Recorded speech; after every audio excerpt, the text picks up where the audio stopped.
तो आज का सेशन हम लोग स्टार्ट करते हैं और आज का सेशन में हम लोग इलेक्ट्रॉनिक कुछ ट्रांसफार्मर्स के बारे में देखेंगे। अगर आपको याद होगा तो पिछले लगातार 3-4 सेशन में हम लोगों ने रेजिस्टर और कैपेसिटर वाला पोर्शन कंप्लीट किया था, है ना। अब आज हम लोग इस चैप्टर के थर्ड और फाइनल पार्ट में आते हैं, वो है आपका ट्रांसफार्मर वाला सेगमेंट। तो चलिए हम लोग देखते हैं कि कुछ हम लोग देखते हैं ट्रांसफार्मर के बारे में।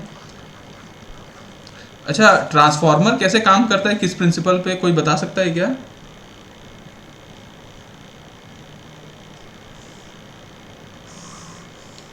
पढ़े हो? सर वोल्टेज को यस वोल्टेज को क्या करते हैं? सर बढ़ाते हैं सर उसमें। यही प्रिंसिपल है उसका। No sir. तो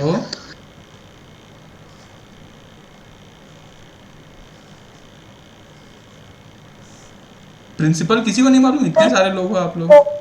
हाँ, मैग्नेटिक इंडक्टेंस म्यूचुअल इंडक्टेंस होता है क्या? इलेक्ट्रोमैग्नेटिक इंडक्टेंस सर वही होता है। अच्छा, अगर आप यहाँ पे क्या करते हो, यहाँ पे प्राइमरी वोल्टेज देते हो, है ना।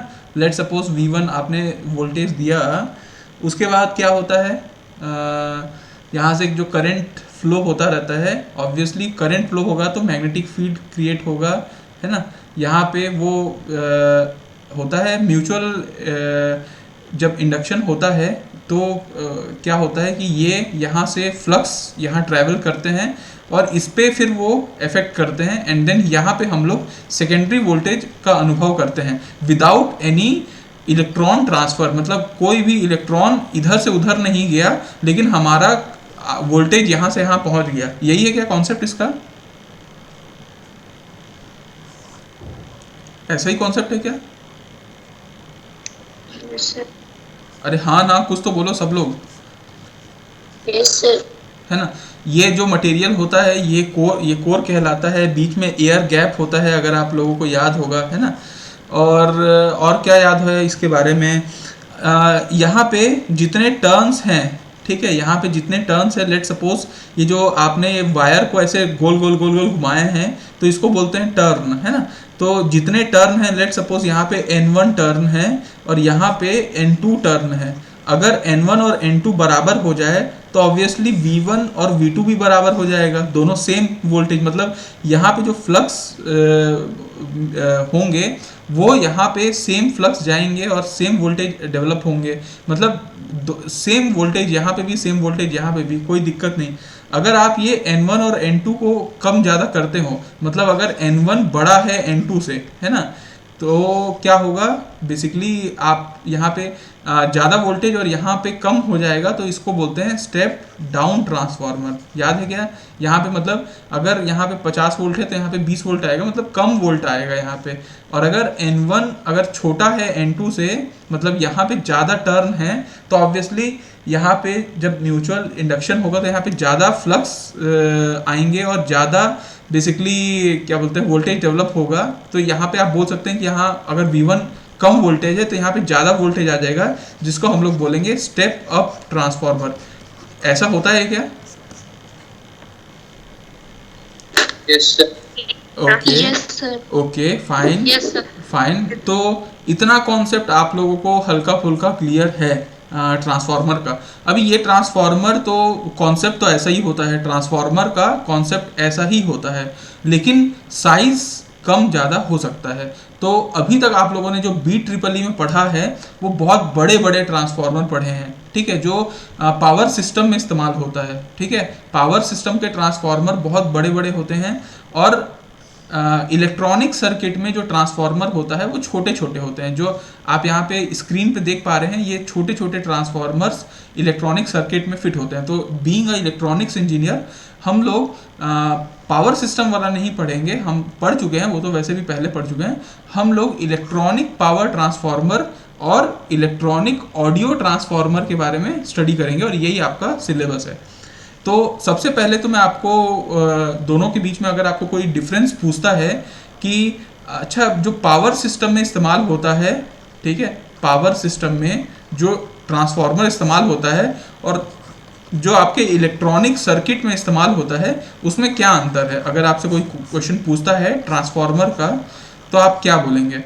तो देखिए आप ये बोल सकते हैं कि देखिए पावर सिस्टम में अगर मतलब जो बड़े बड़े ट्रांसफार्मर्स होते हैं, आपको पता है ना कि उस ट्रांसफार्मर में डीसी की कोई जगह नहीं होती, हमेशा सिर्फ एसी की ही बात होती है। आपको पता है कि डीसी वहाँ पे कोई प्रोविजन नहीं है कि डीसी वहाँ पे फ्लो करा सकें वाइंडिंग्स में पावर ट्रांसफार्मर में, ठीक है। लेकिन अगर आप इलेक्ट्रॉनिक सर्किट में देखेंगे तो आप यहाँ पे डीसी और एसी दोनों को आप आराम से पास करा सकते हैं। तो इलेक्ट्रॉनिक सर्किट के ट्रांसफार्मर में ये अंतर है, पहली बात। तो दूसरी बात अगर आप अंतर देखें तो देखिए ये जो ट्रांसफार्मर होते थे ये बड़े फिक्स्ड फ्रीक्वेंसी पे ही वर्क करते थे।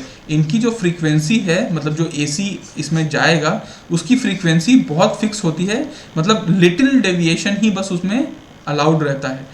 लेकिन इसकी अगर आप बात करें तो ये तो भैया आपको मालूम है हम इलेक्ट्रॉनिक सर्किट की बात करते हैं। इलेक्ट्रॉनिक सर्किट में अपन सिर्फ ऑडियो ट्रांसफार्मर की अगर अपन बात करें तो ऑडियो मतलब जो आवाज़ है उसको ट्रांसफॉर्म करेगा। ऑडियो का आप फ्रीक्वेंसी रेंज जानते हैं कितना होता है? 20 हर्ट्ज से 20 किलो हर्ट्ज। आप समझ रहे हैं कितना फ्रीक्वेंसी रेंज है। ऐसे बहुत सारे फ्रीक्वेंसी रेंज आपको मिलेंगे। तो इलेक्ट्रॉनिक सर्किट का जो ट्रांसफार्मर होता है वो वाइड फ्रीक्वेंसी रेंज के लिए काम करता है, ठीक है। तीसरा अगर आप बात करेंगे कि इसमें जो करंट था ना, जो आपका बीच में कोर में ऐसा करंट जो जा रहा था जिसको मैग्नेटाइजिंग करंट बोलते हैं, ये इसमें ज़्यादा होता है ना। इसमें जो मैग्नेटाइजिंग करंट होता है, मैग्नेटाइजिंग करंट, वो ऑब्वियसली इसमें थोड़ा ज़्यादा होता है। लेकिन इसकी अगर अपन बात करें तो इसमें आप फ्यू माइक्रो एम्पियर मतलब समझ रहे, बहुत कम करंट है ना। माइक्रो एम्पियर से लेके आप हंड्रेड्स ऑफ एम्पियर की आप तक इसकी मैग्नेटाइजिंग करंट जाता है। हालांकि ये कम रहता है लेकिन इतना इसका करंट, इसको आप करंट रेटिंग बोल सकते हैं, करंट रेटिंग इसकी इतनी है। तो आपको थोड़ा सा डिफरेंस समझ में आ रहा है क्या कि पावर सिस्टम का ट्रांसफार्मर और इलेक्ट्रॉनिक सर्किट का ट्रांसफार्मर में क्या अंतर होता है? ये 3 पॉइंट क्लियर है आपको? Yes sir. Okay, yes sir. ठीक है। तो आपके सिलेबस में अब नेक्स्ट पॉइंट लिखा हुआ है। पहले तो आपको इलेक्ट्रॉनिक ट्रांसफार्मर के बारे में बताना था, फिर आपके उसमें लिखा है कि इलेक्ट्रॉनिक पावर ट्रांसफार्मर और इलेक्ट्रॉनिक ऑडियो ट्रांसफार्मर का खास बातें आपको पता होनी चाहिए, कैरेक्टरिस्टिक आपको पता होने चाहिए।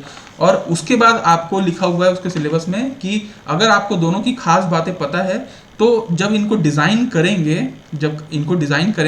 तो किन बातों का ध्यान रखना चाहिए, डिज़ाइन कंसिडरेशन के बारे में आपको लिखा हुआ है। तो चलिए हम इस टॉपिक के बारे में आगे बढ़ते हैं और एक एक का कैरेक्टरिस्टिक को थोड़ा सा हम लोग स्टडी करने की कोशिश करते हैं, ठीक है। तो आपके स्क्रीन पे जो दिख रहा होगा वो आपको इलेक्ट्रॉनिक पावर ट्रांसफार्मर का फोटो दिख रहा है ना। इलेक्ट्रॉनिक पावर ट्रांसफार्मर बहुत अच्छा पावर ट्रांसफार्मर कहलाता है। अपन इसको थोड़ा सा इसके बारे में थोड़ा सा देखते हैं। देखिए जनरली वैसे पावर ट्रांसफार्मर तो वो भी कहलाता है जो आपका बड़े बड़े ट्रांसफार्मर होते हैं, पावर सिस्टम वाले ट्रांसफार्मर, ये भी पावर ट्रांसफार्मर है। अल्टीमेटली जो काम है इस ट्रांसफार्मर का वो पावर को सप्लाई कराना है, ठीक है। इसका काम क्या है? अगर आपसे कोई सीधा सीधा पूछे कि भैया इलेक्ट्रॉनिक पावर ट्रांसफार्मर क्यों यूज आता है, तो आप सीधा एक शब्द में बोल सकते हैं कि आपका जो सर्किट है उसको पावर देने के लिए, इलेक्ट्रॉनिक पावर देने के लिए, सप्लाई करने के लिए पावर ट्रांसफार्मर का इस्तेमाल किया जाता है, ठीक है। क्लियर है? इसका डेफिनेशन आपको ये, it supplies power to electronic circuit, simple सा जवाब। ये कितना बड़ा होता है? तो ये बहुत छोटा होता है। मतलब आप इसका साइज देखेंगे ना, क्यूबिक सेंटीमीटर से लेके आप कुछ क्यूबिक मीटर साइज तक ये वेरी करता है, इतना छोटा साइज होता है इसका, ठीक है। मुद्दे की बात तो ये है कि इसका साइज और जो वेट है ना, क्योंकि देखिए इंटरनल प्रिंसिपल तो आप जानते हैं, इंटरनल प्रिंसिपल तो अभी मैं आपको बता भी दिया, ठीक है। ट्रांसफार्मर का जैसा प्रिंसिपल है उसी प्रिंसिपल पे काम करना है। बस हम लोगों को इसकी कुछ खास बातें देखनी है। उसकी खास बातों में मैं आपको बता देता हूँ कि इसका जो साइज है, ठीक है, और इसका जो वेट है ये किस पे डिपेंड करता है, क्योंकि कैरेक्टरिस्टिक में आपको ये सारी चीज़ों के बारे में मालूम होना चाहिए। तो देखिए एक इलेक्ट्रॉनिक पावर ट्रांसफार्मर जो छोटू सा है, ठीक है, उसका जो साइज़ है उतना छोटा क्यों है, या उसका वेट इतना हल्का क्यों है, तो या भारी है जो भी है, तो उसका साइज़ और वेट आपका इलेक्ट्रॉनिक पावर ट्रांसफार्मर का किन पैरामीटर पे डिपेंड करता है, ये आपके लिए बहुत इंपॉर्टेंट है। तो सबसे पहली बात कि हमको पावर रेटिंग कितना चाहिए, ठीक है, आप इसको लिख दीजिए डिजायर्ड पावर रेटिंग।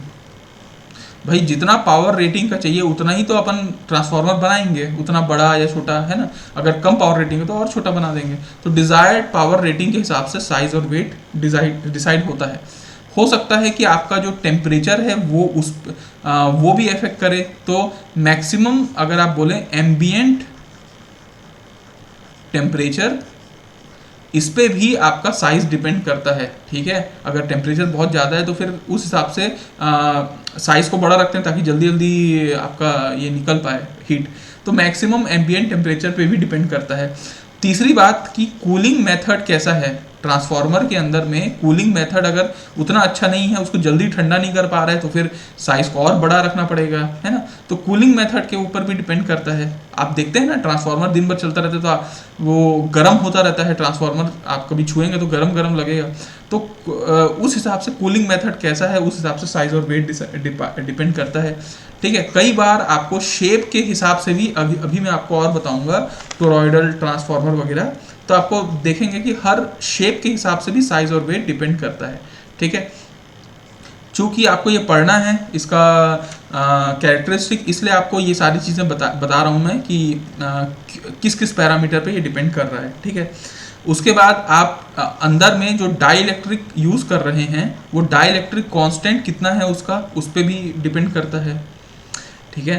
हो सकता है आपने कोई और डाइलेक्ट्रिक यूज़ कर लिया, सिरेमिक यूज़ किया और भी दूसरा डाइलेक्ट्रिक यूज़ किया, तो ऑब्वियसली साइज और वेट उस पर भी डिपेंड कर रहा है, ठीक है। आप किस फ्रीक्वेंसी पे काम करा रहे हैं, ऑपरेटिंग फ्रीक्वेंसी उसकी, ऑपरेटिंग फ्रीक्वेंसी पे भी उसकी साइज डिपेंड होती है, कम ज़्यादा होती है। और आप कोर का मटेरियल कैसा ले रहे हैं उस पर भी आपका डिसाइड होता है। तो ये 7 पॉइंट आप याद रखिएगा कि एक इलेक्ट्रॉनिक पावर ट्रांसफार्मर का आपका साइज और वेट किन पैरामीटर्स पे डिपेंड करता है।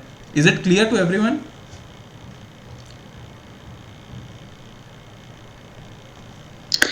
सर लास्ट वाला क्या था? लास्ट है कोर का मटेरियल। आपका जो कोर का मटेरियल है वो किस मटेरियल से बना हुआ है उस हिसाब से भी आपका साइज और उसका भारीपन वेट डिसाइड होता है, ठीक है। देखिए बेसिकली कोर मटेरियल को जब चुनना होता है ना कि कोर का कौन सा मटेरियल चुने, तो उसके लिए आपका ऑपरेटिंग फ्रीक्वेंसी बहुत इंपॉर्टेंट पैरामीटर होता है। मतलब किस फ्रीक्वेंसी में काम करा रहे हैं उस हिसाब से अपन कोर का मटेरियल चुनते हैं, अगर आपको ध्यान होगा तो देखिए मैं आपको यहाँ पे कुछ फोटो दिखाता हूँ।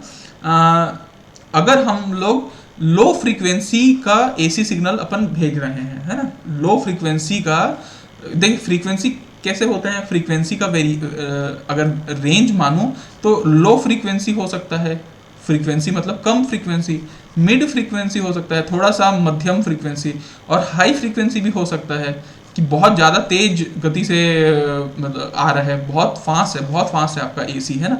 तो ये 3 फ्रीक्वेंसी रेंज हैं। अगर आप लो फ्रीक्वेंसी रेंज पे काम कर रहे हैं तो आप ये जो कोर मटेरियल है उसको आप लेमिनेटेड, ठीक है, लेमिनेटेड सिलिकॉन स्टील का आप बना सकते हैं, ठीक है। लेमिनेटेड सिलिकॉन स्टील जो आपको यहाँ पे फोटो में दिख रहा है, ये लेमिनेटेड सिलिकॉन स्टील का ही फोटो है। ऐसा आप देखेंगे, ऐसा स्ट्रक्चर आपको आप कभी ट्रांसफार्मर को खोल के देखे होंगे तो आपको ऐसा कुछ स्ट्रक्चर देखने को मिलेगा। कभी बचपन में किसी मशीन का कुछ खोले होंगे तो आप यहाँ पे देख पाएंगे, ऐसा होता है। तो अगर आप लो फ्रीक्वेंसी में काम करा रहे हैं, ठीक है, तो आप ये वाला ट्रांसफार्मर, ये कोर को इस्तेमाल कर लीजिए, कोई दिक्कत नहीं आएगी, ठीक है। अगर आप थोड़ा सा मीडियम फ्रीक्वेंसी में जा रहे हैं तो मीडियम फ्रीक्वेंसी के लिए आपको ये वाला कोर को चेंज करना पड़ेगा और आप लेमिनेटेड स्टील कोर के बजाय, सिलिकॉन स्टील कोर के बजाय आपको निकल आयरन कोर पे जाना पड़ेगा, ठीक है। और इसका फोटो आपको यहाँ पे दिख रहा होगा, ये कुछ ऐसा टाइप का स्ट्रक्चर, ये निकल आयरन कोर का स्ट्रक्चर है, ठीक है। और उसके बाद अगर आप बहुत हाई फ्रीक्वेंसी में आप काम कर रहे हैं तब आप ये जो ट्रांसफार्मर का यूज़ करेंगे उसमें जो कोर मटेरियल होगा वो कोर मटेरियल किससे बनेगा, फेराइट से बनेगा, ठीक है। फेराइट, अगर आपको याद होगा तो मैंने आपको यूनिट नंबर 3 में मैग्नेटिक प्रॉपर्टीज ऑफ मटेरियल में फेराइट पढ़ाया था कि इस फेराइट क्या होता है। फेराइट आपका हाई रेजिस्टिविटी होता है, इसलिए इसमें एडी करंट लॉसेस बहुत कम होते हैं। ये कोर ऑफ द ट्रांसफार्मर में इस्तेमाल किया जाता है, याद है आप लोगों को पढ़ाया था।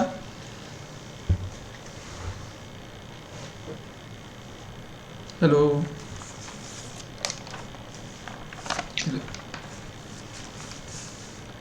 ओके, याद है कि नहीं? हाँ या ना, कुछ तो बोलो। याद नहीं है सर। ओके, याद नहीं है, ठीक है। भूल जाते हैं, लेकिन एक बार आप रिवाइज करके देखिएगा। यूनिट 3 में आपको फेराइट्स वाला टॉपिक पढ़ाया हूँ। फेराइट्स वाले टॉपिक में आप लोगों को मैंने कई बार बोला कि it is use as a core of transformer.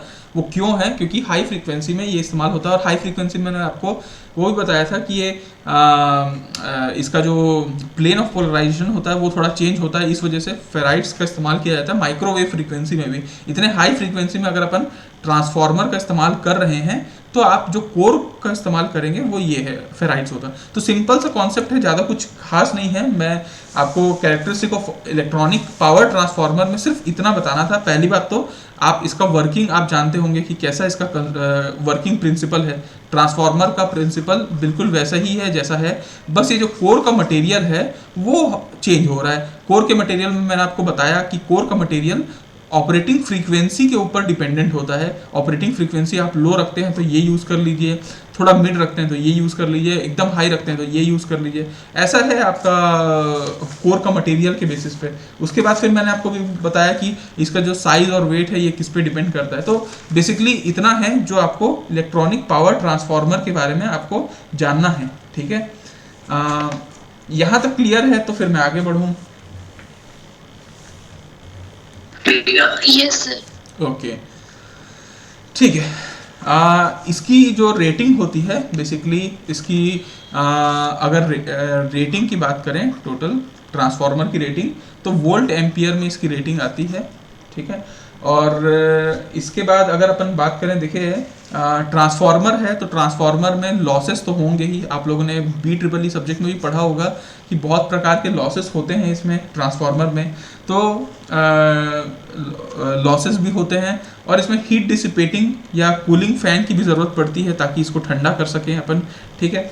क्योंकि ऑब्वियसली सर्किट के अंदर में रहेगा, उसमें तो गर्म होता रहेगा तो पूरे सबको हीट करता रहेगा, तो कूलिंग फैन की इसको ज़रूरत पड़ती है हीट डिसिपेशन के लिए, ठीक। तो ये है। अच्छा, इसके ना अलग अलग शेप के भी आते हैं ये। जैसे मैं आपको एक यहाँ पे अगर आपको दिख पा रहा होगा तो ये शेप है, इसको टोरॉइडल बोलते हैं, टोरॉइड्स, है ना। तो इसका जो नाम है वो है टोरॉइडल पावर ट्रांसफार्मर। तो आपका है तो पावर ही, लेकिन ये टोरॉइड के फॉर्म पे है, तो ये टोरॉइडल है। इसकी कुछ खास बात है, इसलिए उसको ऐसा शेप बनाया गया है बेसिकली। है तो ऐसा करने से इसकी साइज कम हो जाती है बेसिकली, ठीक है। और इसमें जो लीकेज इंडक्टेंस है, जैसे इंडक्टेंस क्या होता है, लीकेज होता रहता है, प्रॉब्लम है, तो लीकेज इंडक्टेंस इसमें कम होता है एक्चुअली। इस टाइप के ट्रांसफार्मर ये अपने आप में ऐसे गोल गोल हैं, तो इसमें यहाँ पे मैं लिख के देता हूँ कि इसका जो लीकेज इंडक्टेंस है, आप इस कोर के मुकाबले टोरॉइडल आपका ट्रांसफार्मर का लीकेज इंडक्टेंस बहुत कम होता है। और सबसे बड़ी बात इसमें क्या होता है कि ये वाले उसमें इलेक्ट्रोमैग्नेटिक इंटरफियरेंस काफ़ी होता है, इलेक्ट्रोमैग्नेटिक इंटरफियरेंस, और इसमें ये चीज़ की भी वो हो जाती है, निजात मिल जाता है, इसलिए कहीं ना कहीं टोरॉइडल का भी इस्तेमाल किया जाता है। इसके बाद नेक्स्ट सेगमेंट की तरफ आते हैं। नेक्स्ट सेगमेंट है आपका electronic audio transformer. Electronic audio transformer, देखिए आपको मैं सीधा सीधा शब्दों में बताऊं तो ये मान लीजिए ऑडियो है, ऑडियो बोले तो आवाज़, तो आवाज़ को अगर हम लोगों को मान लीजिए एक माइक्रोफोन है, माइक्रोफोन में जैसे मैं अभी बोल रहा हूँ, ठीक है, तो मेरे माइक में एक माइक्रोफोन लगा होगा जिसमें मैं बोल रहा हूँ, ठीक है। माइक्रोफोन का हो सकता है, मान लीजिए ये इनपुट है, माइक्रोफोन क्या है, इनपुट दिए आपने, और फिर मान लीजिए एक ब्लैक बॉक्स है, इसके अंदर कुछ कुछ हो रहा है, और आउटपुट कहाँ आ रहा है, आउटपुट आ रहा है बेसिकली कहाँ पे, लाउड स्पीकर में। तो लाउड स्पीकर क्या है, आउटपुट है ना, ये आउटपुट हो जाएगा। इनपुट क्या है, माइक्रोफोन से आपने बोला, और आपके फ़ोन का स्पीकर मान लीजिए या फिर आपके लैपटॉप का स्पीकर वो लाउड स्पीकर है, वहाँ से आउटपुट मिल रहा है, ठीक है, अच्छी बात है। देखिए हो क्या रहा है कि ना अगर हम लोग ऐसे बात करें, देखिए ये जो माइक्रोफोन है इसके आगे ट्रांजिस्टर होगा, एम्पलीफायर होंगे, ठीक है। बेसिकली देखिए इसके बाद जो माइक्रोफोन का ट्रांजिस्टर एम्पलीफायर होगा उसका जो आउटपुट इम्पीडेंस होगा, आउटपुट इम्पीडेंस, ठीक है, ऑब्वियसली यहाँ से जो चीज़ें जाएगा तो वो आउटपुट में जो इम्पीडेंस होगा उसको पार करते हुए जाएगा। तो इसका जो आउटपुट इम्पीडेंस है वो मान के चलिए कि लगभग सेवरल हंड्रेड ओम तक जाता है, काफ़ी इसका रेंज है सेवरल हंड्रेड ओम तक, ठीक है। और ये जो लाउड स्पीकर है, लाउड स्पीकर का इनपुट इम्पीडेंस की आप बात करिए, देखिए इसका जो आउटपुट होगा ऑब्वियसली इसके इधर तो इनपुट जाना है, तो इसका इनपुट इम्पीडेंस की अपन बात करेंगे। इसका जो इनपुट इम्पीडेंस होगा वो बहुत कम होता है, 4 से 16 ओम बस होता है। आप दोनों में समझिए इस बात को, अंतर को, कि माइक्रोफोन से हम इनपुट दे रहे हैं और इसका जो आउटपुट इम्पीडेंस है ये काफ़ी बड़ा है, काफ़ी बड़ा है, हंड्रेड्स ऑफ ओम में आता है। और जो टोटल आउटपुट हमारा आना है उसका जो इनपुट इम्पीडेंस है वो कितना है, 4 से 16 ओम, मतलब बहुत कम। अब मुद्दे की बात यह है कि ये माइक्रोफोन से हम डायरेक्ट लाउड स्पीकर में तो कनेक्ट कर नहीं सकते क्योंकि इम्पीडेंस दोनों का अलग अलग है। तो एक डिवाइस हम लोगों को ऐसा चाहिए जो इसका इम्पीडेंस को मैच कर पाए, जिसको हम लोग इम्पीडेंस मैचिंग डिवाइस कहते हैं, इम्पीडेंस मैचिंग डिवाइस, ठीक है। एक minute, matching device, impedance matching device, ठीक है। और ये रोल प्ले करता है आपका, ठीक है, ये एक मिनट इसको मैं चेंज करता हूँ, आई थिंक ब्लू में, हाँ, इसको हम लोग कहते हैं, क्या कहते हैं इसको, ऑडियो ट्रांसफॉर्मर, ठीक है।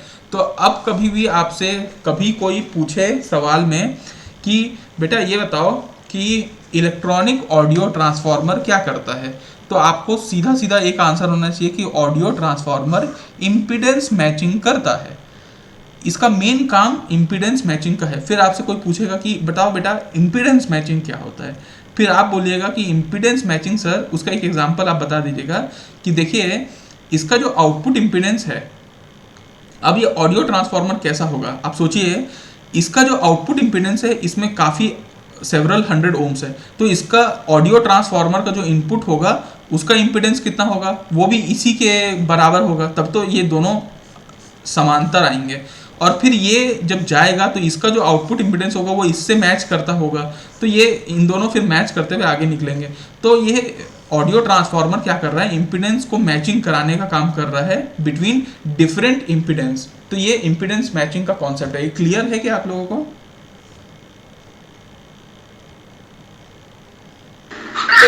Yes sir.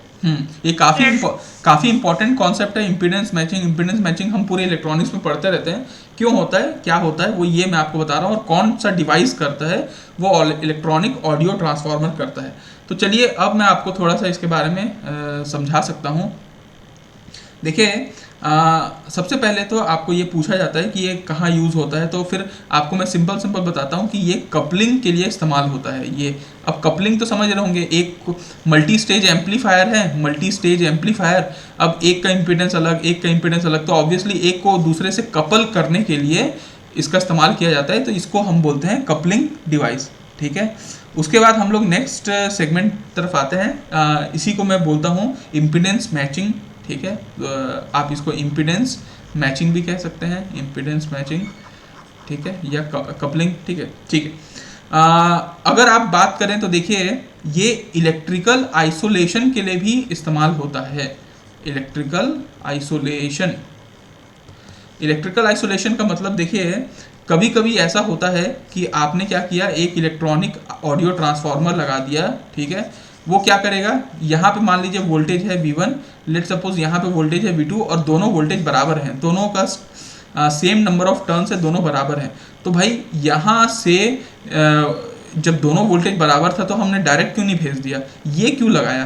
तो बेसिकली देखिए ये है इलेक्ट्रिकल आइसोलेशन, मतलब आपने क्या किया, बिल्कुल बिना करंट पास किए ये वोल्टेज को यहाँ तक भेज दिया। इसको बोलते हैं जब दो सर्किट को आपस में अलग करना होता है इलेक्ट्रिकली जब आइसोलेट करना होता है, लेकिन फिर भी हमको एक वोल्टेज को दूसरे जगह पे ट्रांसफर करना होता है कि भाई ये वोल्टेज यहाँ पे भी आ जाए लेकिन दोनों इलेक्ट्रिकली अलग रहें, उस केस में हमको इलेक्ट्रॉनिक ऑडियो ट्रांसफार्मर की जरूरत पड़ती है। ये क्लियर है?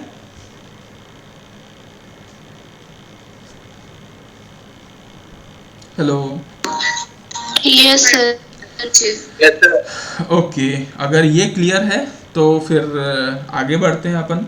आगे बढ़ते हैं तो देखो ये किस फ्रीक्वेंसी रेंज में काम करता है? क्या ये सिर्फ लो फ्रीक्वेंसी में करता है, हाई नहीं, ये वाइड फ्रीक्वेंसी रेंज में काम करता है। आप समझ लो ना, ऑडियो ट्रांसफार्मर 20 हर्ट्ज से 20 किलो हर्ट्ज, आप इतना तो मान ही चलो कि इतना फ्रीक्वेंसी रेंज तो है ही इसका, इतने फ्रीक्वेंसी रेंज में तो ये आराम से काम कर ही लेगा। ठीक है, ओके, तो बात इतनी सी है।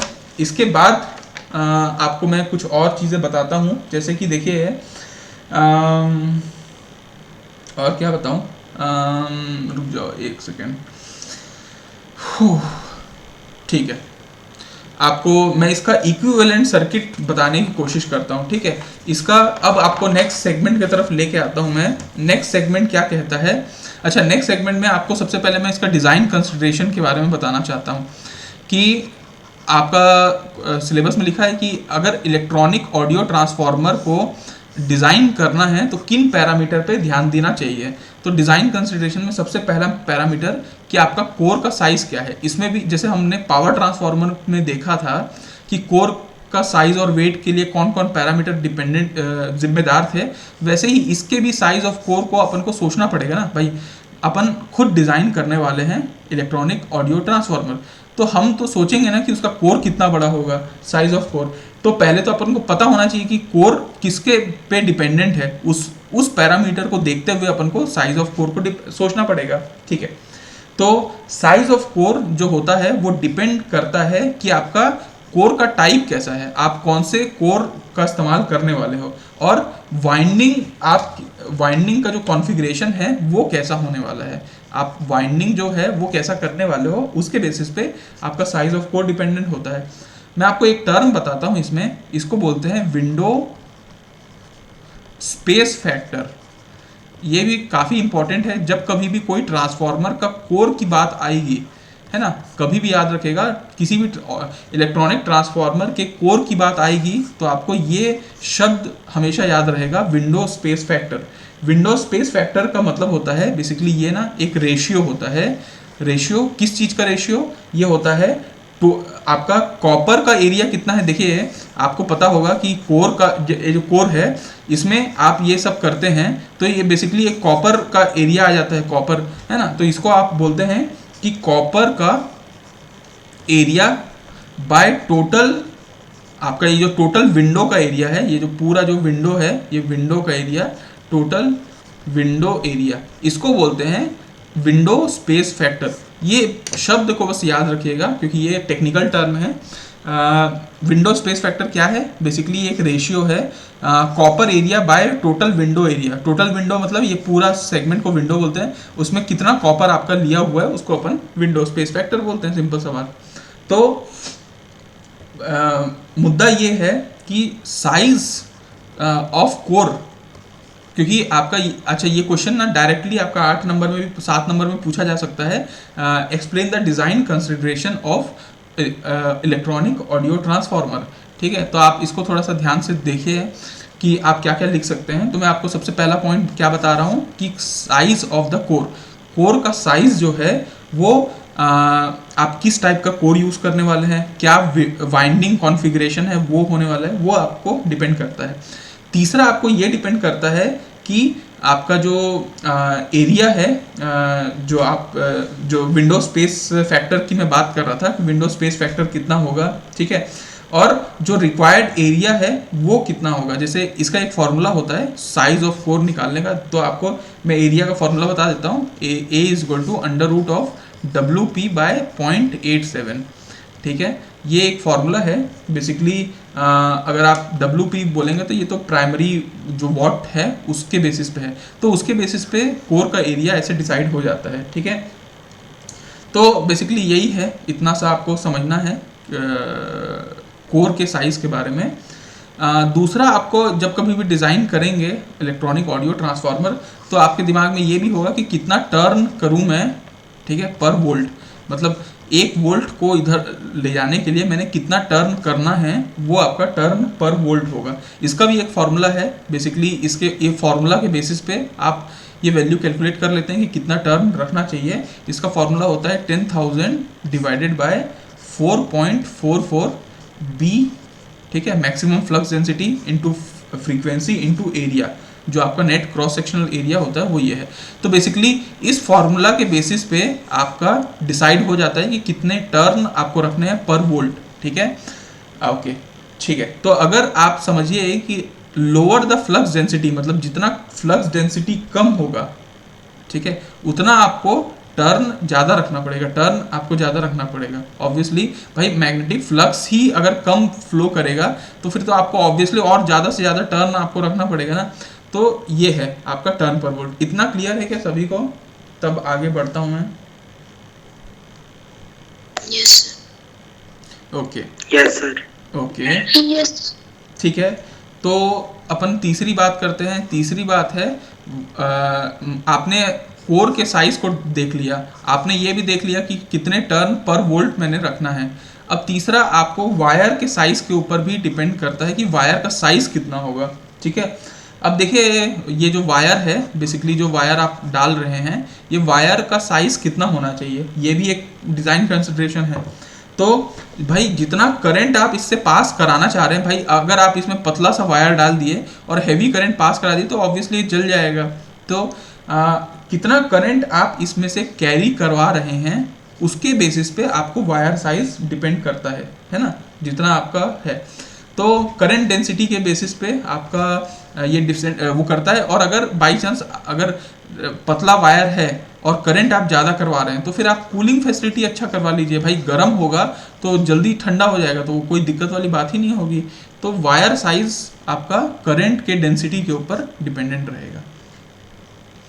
फोर्थ पॉइंट आते हैं कि कोर का आपने साइज वाइज देख लिया, अब इसका डायमेंशन कैसा होगा। Dimension of core, dimension of core. तो देखिए, जैसे मैंने आपको बताया कि जो विंडो स्पेस फैक्टर है ये बड़ा इंपॉर्टेंट है कोर का डायमेंशन साइज वगैरह देखने के लिए। विंडो स्पेस फैक्टर क्या है?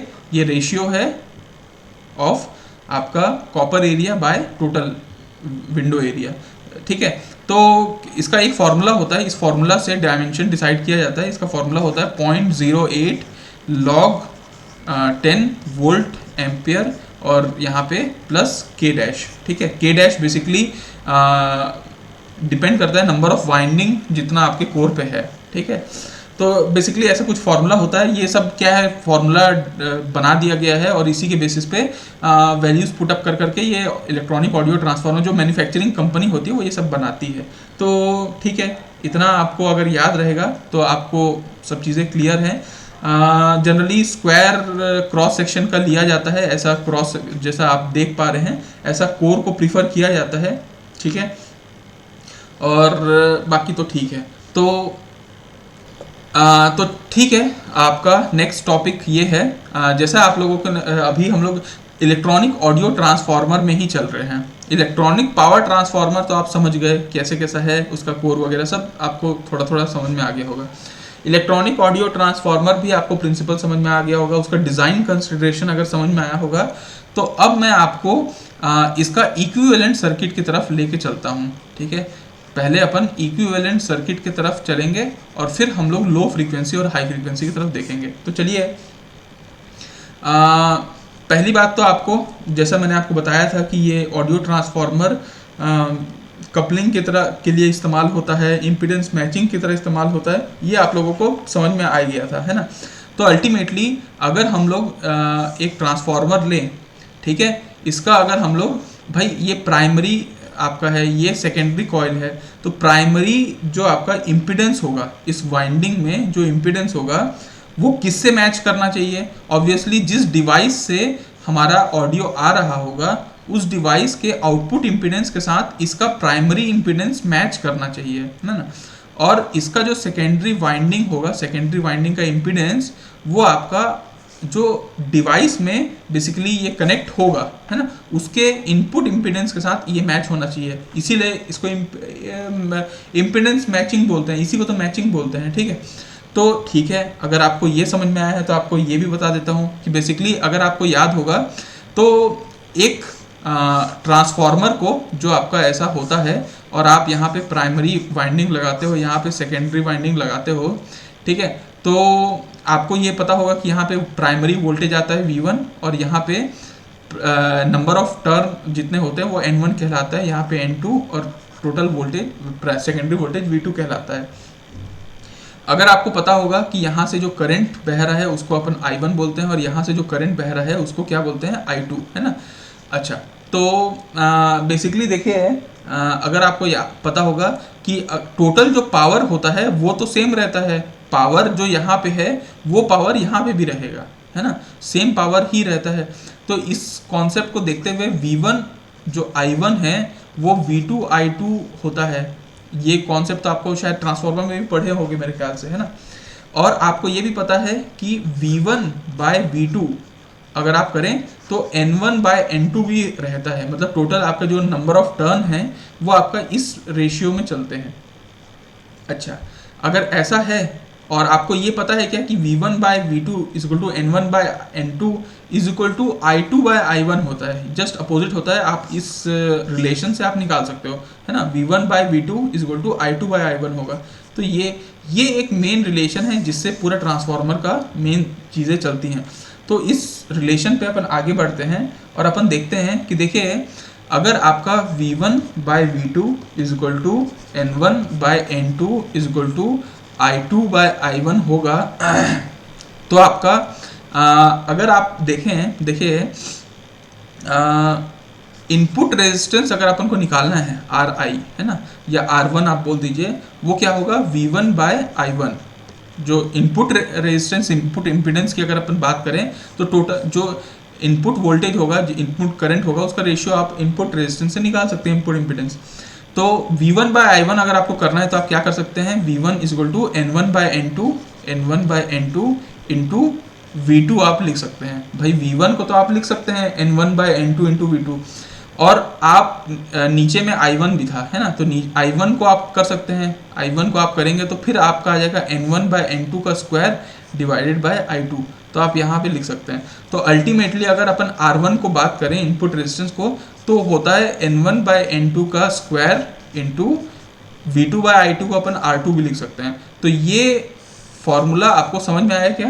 ये फॉर्मूला क्या कह रहा है? Is it clear? Yes sir. ये तो नॉर्मल मैथमेटिक्स है ना। ये क्लियर हुआ सभी को? Yes sir. ओके, हाँ, तो अब अगर ये क्लियर है तो आपको फिर मैं इक्विवेलेंट सर्किट के बारे में बता देता हूँ, ठीक है। देखिए, इक्विवेलेंट सर्किट की अगर अपन बात करें, मैं टोटल इक्विवेलेंट सर्किट की बात कर रहा हूँ जो इलेक्ट्रॉनिक ऑडियो ट्रांसफार्मर का है। Equivalent circuit of electronic audio transformer, ठीक है। तो क्या होगा, देखिए, आपको एक सर्किट बना के बताता हूँ जिससे आपको थोड़ा सा रूबरू होगा, पहले आप पढ़ चुके होंगे। तो यहाँ पे आपका इससे ऐसे रिप्रेजेंट किया जाता है ट्रांसफार्मर को, अगर आप ध्यान दोगे तो, है ना, ये है। इसमें मैं एक काम करता हूँ, लोड रेजिस्टेंस लगा देता हूँ, RL लोड रेजिस्टेंस यहाँ पे लग गया, ठीक है, यहाँ पे लग गया लोड रेजिस्टेंस। अब यहाँ पे क्या क्या लगेगा? तो आपको पता है कि देखिए, कभी भी जब आउटपुट से यहाँ सेकेंडरी से जब प्राइमरी में शिफ्ट किया जाता है कोई चीज़ों को, तो वहाँ पे अपन डैश का इस्तेमाल करते हैं। चले उसको बाद में देखते हैं, पहले आपको ये बताता हूँ कि जो कि ट्रांसफार्मर है तो ऑब्वियसली यहाँ से सारे फ्लक्स यहाँ तो नहीं चले जाते, कुछ लीक भी करता है, उसको क्या बोलते हैं, लीकेज इंडक्टेंस। ये प्राइमरी में भी होता है, सेकेंडरी में भी होता है। तो उसको मैं रिप्रेजेंट करूंगा एल एल पी से, और सेकेंडरी में रिप्रेजेंट करूंगा एल एल एस से। ठीक है, इसको ऐसा कर लेता हूँ। एल एल पी क्या बता रहा है, प्राइमरी में जो लीकेज इंडक्टेंस है, मतलब ये जो इंडक्टेंस, म्यूचुअल इंडक्टेंस हो रहा है, ऑब्वियसली कुछ लीक भी करेगा, तो इसको बोलते हैं लीकेज इंडक्टेंस। ये प्राइमरी में भी होगा, सेकेंडरी में भी होगा। तो एल एल पी और एल एल एस से रिप्रेजेंट करूंगा। ठीक है, ये बेसिकली सीरीज में होता है, इसलिए इसको मैं ऐसा सीरीज में डाल देता हूँ, एल एल पी। ठीक है, और यहाँ पे इधर भी था सेकेंडरी साइड में, उसको अगर मैं प्राइमरी साइड में शिफ्ट कर दिया तो बेसिकली यहाँ पे भी वो आपका यहाँ पे भी आएगा, और इसको मैं एल एल एस डैश बना देता हूँ, क्योंकि ये डैश बेसिकली सेकेंडरी से प्राइमरी की तरफ आया है, इसलिए इसको अभी अपन बना रहे हैं। मैं ओवरऑल पूरे चीज़ों को प्राइमरी की तरफ लेके जा रहा हूँ, तो यहाँ पे है। इतना आपको क्लियर हुआ होगा। इसके बाद आपको देखिए, ये वाइंडिंग आपने लगाया है, तो वाइंडिंग में अपना एक रेजिस्टेंस है ना, इम्पीडेंस है अपना। तो इस इम्पीडेंस को मैं यहाँ पे ऐसे आर एस से आर पी से रिप्रेजेंट करता हूँ। ये प्राइमरी इम्पीडेंस है, और सेकेंडरी में भी कुछ होगा, वो भी सीरीज में आएगा, उसको मैंने इधर शिफ्ट कर दिया, तो मैं यहाँ पे आर एस डैश से रिप्रेजेंट करूँगा। जो भी चीज़ को मैं यहाँ ला रहा हूँ उसको डैश से रिप्रेजेंट करूँगा। तो ये सेकेंडरी इम्पीडेंस है, ऑब्वियसली यहाँ पे भी वाइंडिंग्स लगे हैं तो इम्पीडेंस तो आएगा, तो ये हो गया। तो ये प्राइमरी लीकेज इंडक्टेंस हो गया, ये सेकेंडरी लीकेज इंडक्टेंस, ये प्राइमरी रेजिस्टेंस, ये सेकेंडरी रेजिस्टेंस। ठीक है, अब आपको मैं देखिए, इस प्राइमरी वाइंडिंग का लीकेज तो छोड़ो, इंडक्टेंस भी तो कुछ होगा ना भाई। इंडक्टेंस ही तो है जो म्यूचुअली इधर से उधर जा रहा है। उस इंडक्टेंस को बेसिकली अपन पैरेलल से रिप्रेजेंट करते हैं। ये है आपका एल ऑफ पी, मतलब प्राइमरी इंडक्टेंस, और यही आपका बेसिकली, ठीक है, ये तो म्यूचुअली वहाँ पे चला गया, तो प्राइमरी इंडक्टेंस आप एल ऑफ पी से रिप्रेजेंट करते हो। ठीक है, ओके। देखिए यहाँ पे कोर में कुछ लॉसेस होते हैं, उसको बोलते हैं कोर लॉस। ठीक है, कोर लॉस आप लोग बचपन में पढ़े होंगे, कोर लॉस होता है। इसको हम लोग ऐसे रिप्रेजेंट करते हैं, जिसको आर एल पी से रिप्रेजेंट करते हैं, ये दिखाता है कोर लॉस को। ठीक है, ओके। और देखिए, एक यहाँ पे प्राइमरी है, बेसिकली प्राइमरी वाइंडिंग है, यहाँ पे सेकेंडरी वाइंडिंग, बीच में एयर भरा हुआ है, ये एक डाइलेक्ट्रिक की तरह काम करता है। तो एक कैपेसिटेंस जनरेट होता है इन लोगों के बीच में, इसको हम लोग शंट कैपेसिटेंस बोलते हैं, इक्विवेलेंट शंट कैप। अभी दो प्राइमरी और सेकेंडरी वाइंडिंग है, इनके बीच में एयर है मान लीजिए, या कोई डाइलेक्ट्रिक है, ये कैपेसिटेंस की तरह एक्ट करते हैं।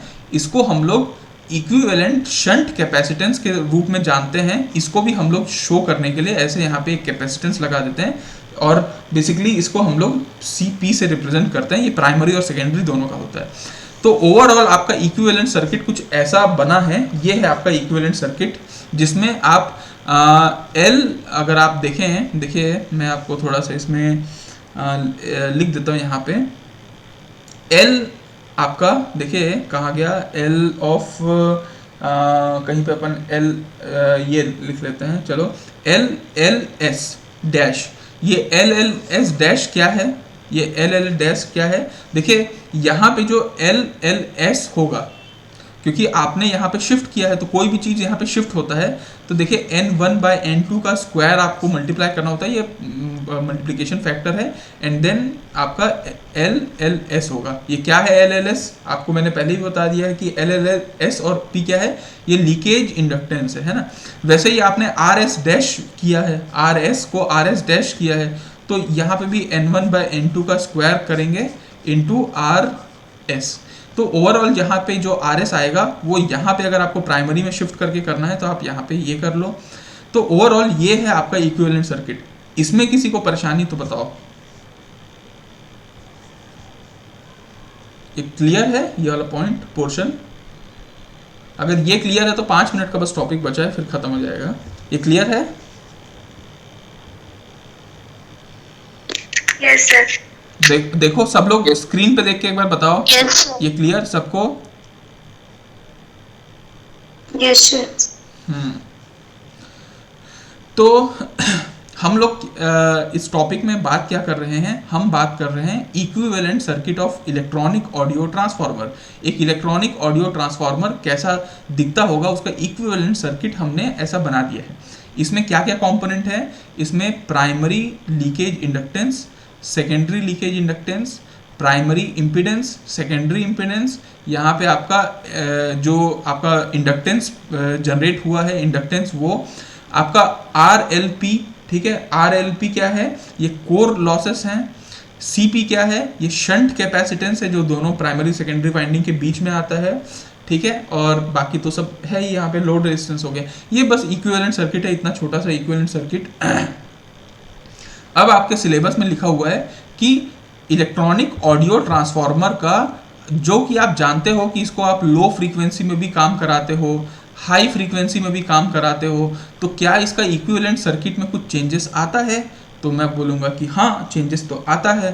तो चलिए हम इसके चेंजेस को देखते हैं। इस चेंजेस को क्या है कि देखिए, आपका जब कभी भी हम लो फ्रीक्वेंसी में ऑडियो को भेजेंगे, ठीक है, लो फ्रीक्वेंसी की बात करेंगे, तब ना सिर्फ आपका L ऑफ P क्या था, ठीक है, L ऑफ P क्या था, अगर किसी को याद होगा तो ये आपका प्राइमरी इंडक्टेंस है ना, जो आप यहाँ पे ऐसा वो किए थे, एक मिनट, यहाँ पे ये आपका L ऑफ P क्या था, प्राइमरी इंडक्टेंस है ना, जो प्राइमरी इंडक्टेंस यहाँ पे आ रहा था। और यहाँ पे क्या है, यहाँ पे सेकेंडरी इंडक्टेंस है, ठीक है। तो लो फ्रीक्वेंसी में L ऑफ P जो होता है वो डोमिनेट करता है, बेसिकली वो डोमिनेट करता है, इसलिए आपका जो इक्विवेलेंट सर्किट होगा उसको चलिए बनाते हैं। लेट सपोज कि आपने एक जनरेटर्स के कनेक्ट किया है, लेट सपोज उसका रेजिस्टेंस RG है, जो जनरेटर है जो आवाज़ भेज रहा है, और उसका एक वोल्टेज सोर्स है, मान लीजिए VS वोल्टेज सोर्स से भेज रहा है, उसका जनरेटर रेजिस्टेंस है। उसके बाद देखिए हमारा जो सर्किट था, इसमें LLP था, RP था, वो सब हट गया, लो फ्रीक्वेंसी में वो सब गायब हो जाता है, ठीक है। आपको पता होगा कि ओमेगा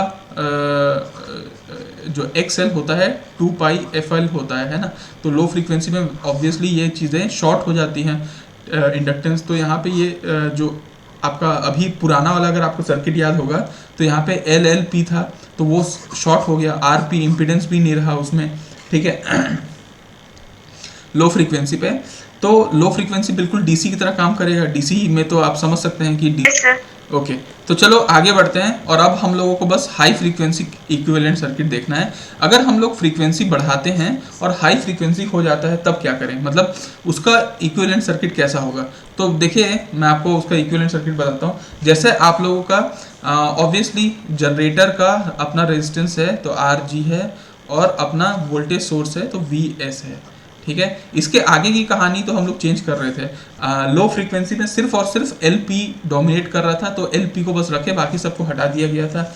जब हाई फ्रीक्वेंसी आता है तब ये आपका लीकेज बहुत इफेक्ट करता है। तो यहाँ पे आपका प्राइमरी जो इंडक्टेंस है ये ज़्यादा मैटर नहीं करेगा, मैटर करेगा हाई फ्रीक्वेंसी में कि जो लीकेज है, एक आपका इंडक्टर के बाहर बाहर जो लीकेज होता रहता है वो सब मैटर करेगा इसमें। इसलिए आप यहाँ पे जो प्राइमरी में LLP था वो आपका रोल प्ले करेगा, और आपका सेकेंडरी वाला भी था उसको भी ऐड कर लेते हैं, क्योंकि भाई सेकेंडरी में भी था तो उसको भी ऐड कर लेते हैं। तो आप यहाँ पे लिख सकते हैं LLS डैश, है ना।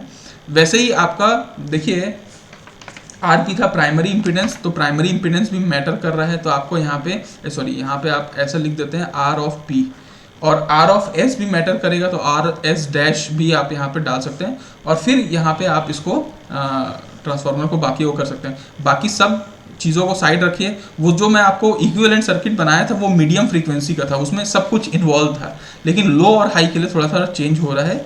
तो यहाँ पे आप ऐसा बना दीजिए, ठीक है, और यहाँ पे आप डाल दीजिए लोड रेजिस्टेंस को, ठीक है, लोड रेजिस्टेंस। ये है हाई फ्रीक्वेंसी इक्विवेलेंट सर्किट, जिसमें आप इसको आप लिख सकते हैं LLP प्लस LLS डैश को क्या लिख सकते हैं, N1/N2 का होल स्क्वायर इंटू LLS, है ना। वैसे ही आप इसको भी लिख सकते हैं RP प्लस N1/N2 का होल स्क्वायर, है ना, RS, ये है। तो बेसिकली ये है आपका high frequency equivalent circuit. High frequency में सिर्फ ये दो टर्म को आपको रखना है, क्योंकि ये लीकेज और इम्पिडेंस काम आएंगे, बाकी सारे गायब हो जाएंगे हाई फ्रीक्वेंसी में। तो ये आपका इक्विवेलेंट सर्किट है। अब आपको दिमाग में आएगा कि सर किस फ्रीक्वेंसी में के बाद में, जैसे मीडियम फ्रीक्वेंसी तो बहुत सारे हैं, तो किस फ्रीक्वेंसी के बाद मैं बोलूं कि इस इक्विवेलेंट सर्किट को माना जाएगा, मतलब कोई कट ऑफ फ्रीक्वेंसी है क्या इसके लिए? तो मैं बोलूँगा कि ठीक है, इसको भी देखते हैं। देखिए, जैसा मैंने आपको सर्किट बताया कि यहाँ पे R ऑफ G था, है ना, यहाँ पे V ऑफ S था, और यहाँ पे आपका इम्पिडेंस आ रहा है। ठीक है, इम्पिडेंस आपने देखा कि RP और RP S डैश भी आ रहा है। तो इसको अपन इनपुट रेजिस्टेंस अगर अपन बोलें तो देखिए, बेसिकली यहाँ पे अपन ऐसा करते हैं कि R of G plus R of input resistance, ठीक है, आर ऑफ इनपुट रेजिस्टेंस, ये दोनों बराबर होंगे भाई। है तो जैसे पिछले बार भी अगर आपको याद होगा तो मैं रिएक्टेंस को इम्पिडेंस के साथ मैच कराया था, है ना। तो यहाँ पे अब क्या हो रहा है, हाई फ्रीक्वेंसी में r of g plus r of in है, क्योंकि इनपुट रेजिस्टेंस भी है। इसको मैच कराते हैं फिर एक्सएल के साथ, एक्सएल के साथ। एक्सएल यहाँ पे क्या है, 2 पाई एफ, है ना, एफ है, और यहाँ पे अपन हाई फ्रीक्वेंसी की तरफ कट ऑफ मान रहे हैं तो एफ ऑफ एच मान लेते हैं। ये cut off frequency F of H का है। और इसमें जो इंडक्टेंस इस्तेमाल होगा वो कौन सा इंडक्टेंस इस्तेमाल होगा भाई, यहाँ पे अगर आपको याद होगा तो मैंने यहाँ पे एल एल पी की बात किया और एल एल एस डैश की बात किया था। तो यहाँ पे मैं लिख लेता हूँ L L P plus L L S dash. ये अगर आपने लिख दिया तो आपका एफ ऑफ एच का फॉर्मूला आ गया R G plus R I N divided by 2 pi L L P plus L L S dash. ये है फॉर्मूला आपका हायर कट ऑफ फ्रीक्वेंसी का। तो इतना सा है, इस फ्रीक्वेंसी, इसमें आप कैलकुलेट कर लीजिए वैल्यू और आपको पता चल जाएगा कि किस फ्रीक्वेंसी के बाद आपका हाई फ्रीक्वेंसी इक्विवेलेंट सर्किट बनाया जा सकता है। तो ओवरऑल आपका इलेक्ट्रॉनिक ऑडियो ट्रांसफार्मर का पोर्शन इतना था, और ओवरऑल इस चैप्टर से भी इतना ही पोर्शन था। ये क्लियर है सभी को? Yes, sir. Okay, Yes, sir. Okay, ठीक है।